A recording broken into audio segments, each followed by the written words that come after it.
Phungga Wari series ki makha sathajarak saruk oina pujarakle anauba wari Hanggam Maru.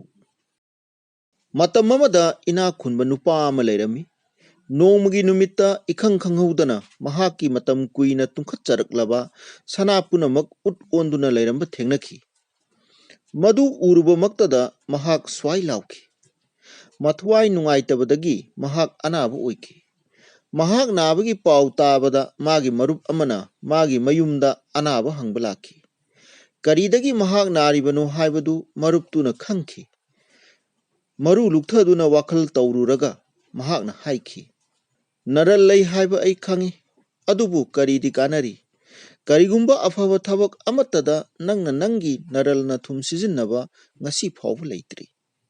Tungsinduna paisinduna asum thamlabadi sana asu oisanu tagi kari hena pharibagi.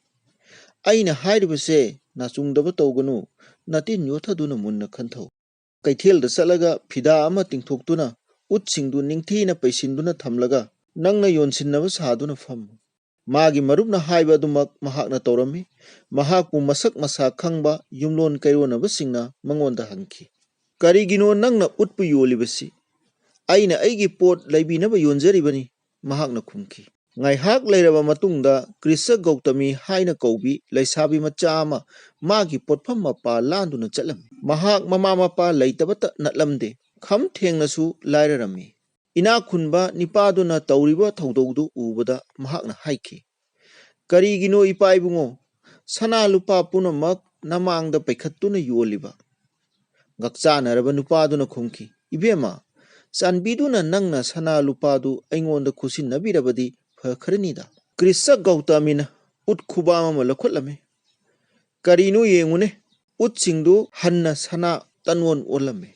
Inak khunba nupaduna khanki nupi masasi achamba mi natte.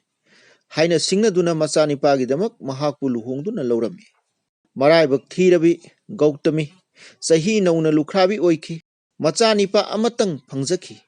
Madusu siraduna asiba machadu puduna mahakna laikai yumthong yaina chatki. Amasung masagidamak mingonda hidak oihang hanglame. Mina ngangnakhi nupi asi wakal choire magi masani padi sirabani. Akonbada Krisa Gautamina nupa ama thengnakhi. Awabana thumatkiduna taibang sebat narabi nupi adugi matau yengba ngamdraduna nupa aduna mangonda takpirakhi. Ngaikho ibema. Aina nangi nasagi hidak piba ngamdi. Adubu aina khangba maiba amadi lay. Mahaknadi ngamgani. Haraubuna ngauraduna nupi aduna hangjaki. Mahak tu kanano kadaida laybagi. Sanbi haiba ibungo aingonda takpiyu. Nupa aduna khumki. Sakya munigi mafamda changjau. Mahakti khangdaba udaba laytabani. Mahak thintaba tawdana Sakya muni haina khangnaba Buddhadevgi manakta lakhi amasung kapcharakhi. Gurudev, aigi isasi hingatnaba hidak aingonda pinabiyu. Buddhadevna mangonda haiki. Ai Hanggam Maru khuya amatati pami. Harau khibana khungul tadrabi mahakna madu sungsoi soidana purakani wasakhi.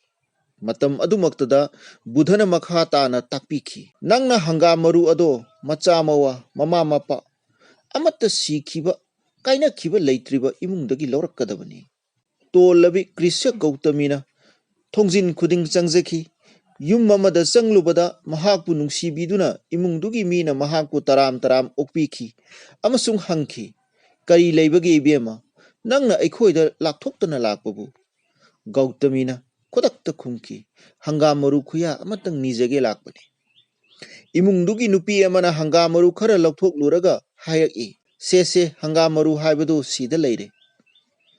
Mahakna nupiduda hangjaki. Imung sida mi pong sikibadi leitiko. Nupiduna mangonda haiki. Ibema ipuroiba sikiba sahi fadri. Phiroi sondri. Macha nungsibagi maina chaktuna budhi soirom labi. Gautamina ninghannaba leitana atopa imung amada amuk lakhi. Mahakna imung adugi nipa amada haijaki. Ipa ibungo Hanggam Maru khuya amata hapiyu. Nipa aduna Hanggam Maru meruk tangkhayama chetna yombiduna mangonda pibirame. Gautamina mangonda hangjaki. Imung sigi mi amata sikhibadi leitaba natra. Magi wadu tabada nipa aduna khumki.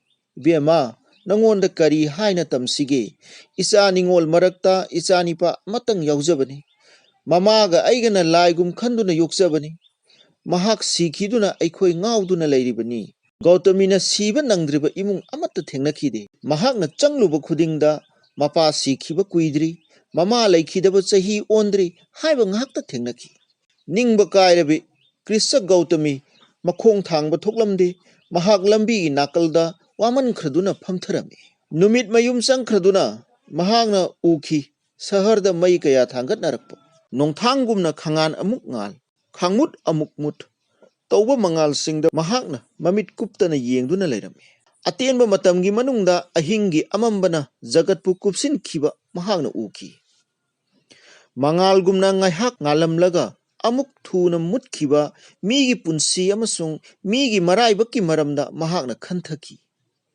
mahakna pukning soithoktana wakhal taurai ai kayada isagi oijaba yengliba siba haibase aitagi saruk natte mi khwai punamakini Krishna Goutamina asiba machagi hakchang ado jangalda phumjillamlaga Buddhadevgi manakta halakhi magi pukning uba ngamba mabungona mangonda takpikhi ibema telaba jibagi mapokni taibang pansida awaba lei ahal haiba leite naha haiba leite siba haibase thawai panba singi hauna sani sabu sa hatfamda chingduna pubagum chanaba mari mata singna thamoi kaina tengtharabasu mi punamak asibana mathang mathang puduna chatkiba ngaktani ayamba matamda khalambaga tholakpaga managandi yamna ningba kainingaini yengu masi jagat ki phibamni apamba thadokadabani pukningda santi pibra haibabu chintana migi pukning amasung hakchangi awabadum hengathalli